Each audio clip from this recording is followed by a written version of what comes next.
এই মোম জোছনায় অঙ্গ ভিজিয়ে এসো না গল্প করি।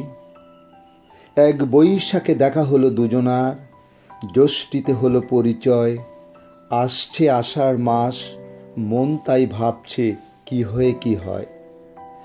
নদীর যেমন ঝর্ণা আছে, ঝর্ণারও নদী আছে, আমার আছো তুমি, শুধু তুমি। এতক্ষণে বুঝেই গেছেন আজ কোন স্বনামধন্য সঙ্গীত শিল্পীকে নিয়ে আলোচনা করব। বাংলায় যে কজন কতিপয় ভার্সাটাইল সঙ্গীত শিল্পী পেয়েছে তাদের মধ্যে আরতি মুখোপাধ্যায় প্রথম সারিতে সব সময়ই থাকবেন। বিভিন্ন রকম গানে অনায়াসে সাবলীল বিচরণ, ধ্রুপদ, ধামার, খেয়াল, হালকা সব রকম গানেই তিনি স্বাচ্ছন্দ্য। আরতি মুখার্জি অল্প বয়স থেকেই ভারতীয় শাস্ত্রীয় সঙ্গীতের প্রশিক্ষণ নিয়েছিলেন। পরবর্তীকালে তিনি মেট্রো মার্ফি কন্টেস্ট সঙ্গীত প্রতিযোগিতায় অংশগ্রহণ করে বিজয়ী হন। তারপর থেকে তাকে আর পিছনে ফিরে তাকাতে হয়নি। তিনি 1958 সালে মীনা কুমারীর অভিনীত হিন্দি ছবি সাহারাতে নেপথ্যে কণ্ঠশিল্পী হিসেবে প্রথম সুযোগ পান। তিনি বাংলা ছবিতে গান করবার সিদ্ধান্ত নিয়েছিলেন। সুযোগ আসে 1962 সালে কন্যা নামে একটি বাংলা ছবির হাত ধরে। তার অসামান্য গায়কী এবং অতি মধুর কণ্ঠ সবাইকে এতটাই মোহিত করেছিল যে তারা পূর্বের শীর্ষস্থানীয় গায়িকা সন্ধ্যা মুখোপাধ্যায়ের প্রতি মনোযোগ হারাতে শুরু করেছিলেন। 1976 সালে তিনি ছুটির ফাঁদে চলচ্চিত্রের জন্য পুনরায় পুরস্কারটি পান।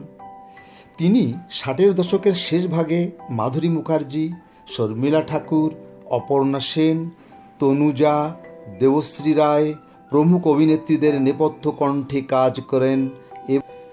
1976 সালে রাখি অভিনীত ছবি তপস্যা ছবিতে দুটি গান গেয়েছিলেন। প্রথম গান বাচ্চে হো তুম খেল খিলনে এবং কিশোর কুমারের সাথে দো পাচি দো তিনকি খুব জনপ্রিয় হয়। তিনি বাংলা ভাষায় আনুমানিক 1500 গান গেয়েছেন এবং হিন্দি সহ অন্যান্য ভাষায় গানেও নিজের কৃতিত্বের ছাপ রেখে চলেছেন। ঋত্বিক ঘটকের সুবর্ণরেখায় গান গেয়ে বিএফজে অ্যাওয়ার্ড পান। ঋত্বিক ঘটক নাকি প্রস্তাব দিয়েছিলেন সুবর্ণরেখায় অভিনয় করতে। ভয়ে রাজি হননি আরতি। ওই ছবির গান শুনে শ্যামল মিত্র দেয়া নেয়ায় তনুজার লিপে গাওয়ান আরতিকে দিয়ে। বিলম্বিত লয় ছবির প্রডিউসার চেয়েছিলেন এক বৈশাখে দেখা হলো গানটি লতা মঙ্গেশকরকে দিয়ে গাওয়াতে, কিন্তু নচিকেতা ঘোষ এক প্রকার জোর করেই আরতিকে দিয়ে গাওয়ান। এই গানগুলো তো এখন বঙ্গগানের অঙ্গ। সুধীন দাশগুপ্ত চিনেছিলেন এই কাঁচ কাটা হিরেকে, তাই তো ব্রাজিলিয়ান গ্রুপ সিঙ্গিং থেকে বন্য বন্য এ অরণ্য গাওয়ালেন আরতি মুখোপাধ্যায়কে দিয়েই। এই মোম জোছনায় না বলে এসেছি ওগো মনের দুয়ারে, যদি আকাশ হতো আঁখি। টাপুর টুপুর সারা দুপুর পথ ছাড়ো ছাড়ো, এই চারুকেশে সুচারু কবরী, তোমার চরণের ধ্বনি, তখন তোমার 21 বছর বোধ হয়, আমি মিস ক্যালকাটা 1976 ইত্যাদি কত যে গান। সুরকার কারা? সুধীন দাশগুপ্ত, নচিকেতা ঘোষ, রবীন্দ্র জৈন, বাপ্পি লাহিড়ী প্রমুখ। রাজশ্রীর তারাচাঁদ বরজাতিয়া সুবর্ণরেখা চলচ্চিত্রে গান শুনে মুম্বাই যাওয়ার প্রস্তাব দেন আরতিকে। তিনি সওদাগর ছবিতে আরতিকে দিয়ে গান গাওয়ান। মুম্বাইতেও নিজের যোগ্যতায় লতা মঙ্গেশকর, আশা ভোসলের পাশাপাশি স্বতন্ত্র জায়গা করে নিয়েছিলেন আরতি মুখোপাধ্যায়। গীত গাথা চল সিনেমা তাকে হিন্দি জগতের পরিচিতি করে তোলে। গীত গাথা চল আর হংসরাজ ছবির গানের রেকর্ডিং একই সাথে হয়েছিল। এতটাই ব্যস্ত তখন তিনি।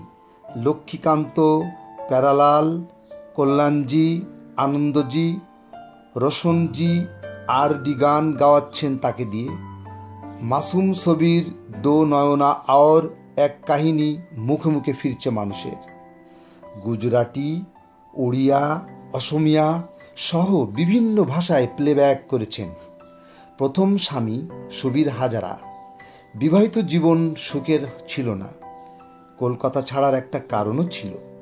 প্রবল ব্যক্তিত্ব সম্পন্ন এই গায়িকা নিজের গানের জন্য তদবির করেননি। গেয়েছেন রবীন্দ্রসঙ্গীতও, কিন্তু রবীন্দ্রসঙ্গীতের মতো করেই ক্লাসিক্যালের অনুপ্রবেশ ঘটিয়ে নিজের কালোয়াতি দেখাননি। গানে গানে ভরিয়ে দিলেন বাঙালিকে। আরতি মুখোপাধ্যায় 1943 সালের 18 জুলাই পশ্চিমবঙ্গে জন্মগ্রহণ করেন। আমরা তার সুস্বাস্থ্য কামনা করি। তিনি আরও অনেকটা বছর সুস্থ থেকে সুন্দর সুন্দর গান আমাদেরকে উপহার দেবেন এই কামনা করি। কিবরিয়া চ্যানেল স্বপ্ন।